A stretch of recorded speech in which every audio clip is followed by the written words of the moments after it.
Friday's shocking court decision rendering the election invalid triggered Kenya's stocks to drop sharply before rebounding a bit. Kenya's stock exchange was briefly stopped in the middle of the session after blue chip shares plunged. For more now on what the court decision means for Kenya and East Africa, Professor David Monda, a political scientist at City University of New York and a native of Kenya, joins us from our New York office. Professor Monda, a very warm welcome to you again to Africa 54. Let's start with such a historic, legally historic day in Kenya. Your take, all sides considered. Yes, thank you again for having me. A very historic case, precedent being set by the Supreme Court. In a ruling of 4 and 2 against, the court nullified the election of President-elect Uhuru Kenyatta. So we're going to go for a rerun in 60 days, and this is unprecedented in African jurisprudence, and it looks to set very interesting case precedents for the days going forward. Professor Monda, the opposition celebrating this nullification, is it too early to celebrate? I think it's too early to celebrate because what this nullification essentially does is put us back to square one.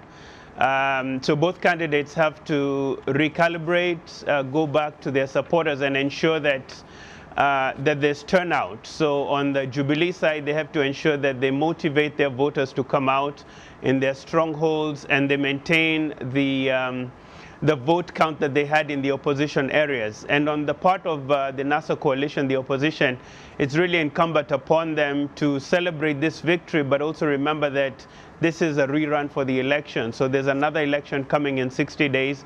They have to make sure that their voters and supporters come out to vote in big numbers, and ultimately, at the end of this second rerun, we should have a clear winner. Now, Professor, when you look at what has unfolded since the announcement by Chief Justice David Maraga, you see a divided Kenya with the supporters of Uhuru Kenyatta kind of in deep shock, and then the opposition leaders, supporters celebrating. A very divided Kenya.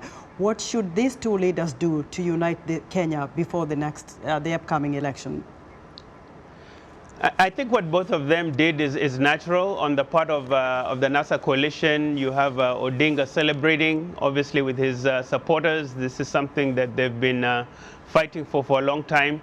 And the president-elect coming forward and asking his supporters to be calm and to go back and refocus on this coming election. I think the interesting point here is the nation is actually somewhat confused, and the continent at large, because nullifications of elections in Africa just don't happen. In many cases, the judiciary is not independent, and the courts tend to side with the executive and are not immune from political influence from the executive. So this is a very unusual case. It's never happened in over half a century of Kenyan legal jurisprudence. So it's interesting, and it's natural to have the population somewhat confused. But the focus here is then on the rerun for the next election, and an emphasis on ensuring that this time the Electoral Commission gets it right, and there's a clear winner, and the Electoral Code has been followed so that hopefully there would not be another set of petitions and court challenges to the result of the second election. Now you talk about an election coming up, of course, in 60 days, as according to the Supreme Court's ruling. But Raila Odinga is already proposing to have the IEBC officials prosecuted and jailed. So who is going to run this election? Do we have time in Kenya to select another IEBC? Well, I think realistically, what former Prime Minister Odinga is proposing is not workable. On two levels. For one, the 60-day time span is just not there to re-nominate new officials for the IEBC.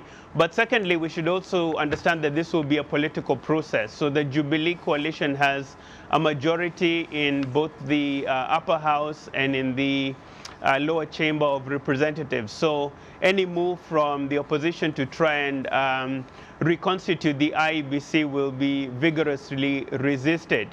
However, given this is the political season, it's natural for Raila Odinga to speak in those terms and to want the IEBC changed. But ultimately, I think both sides will go back to to their constituents and have them come out for this second vote, because it's really, really important that this process continues and the Electoral Commission ensures that it's free and fair and credible, most importantly. Now, Professor, being a native of Kenya, your advice to the general population in the next 60 days, because, you know, Kenyans are divided, especially during electioneering period.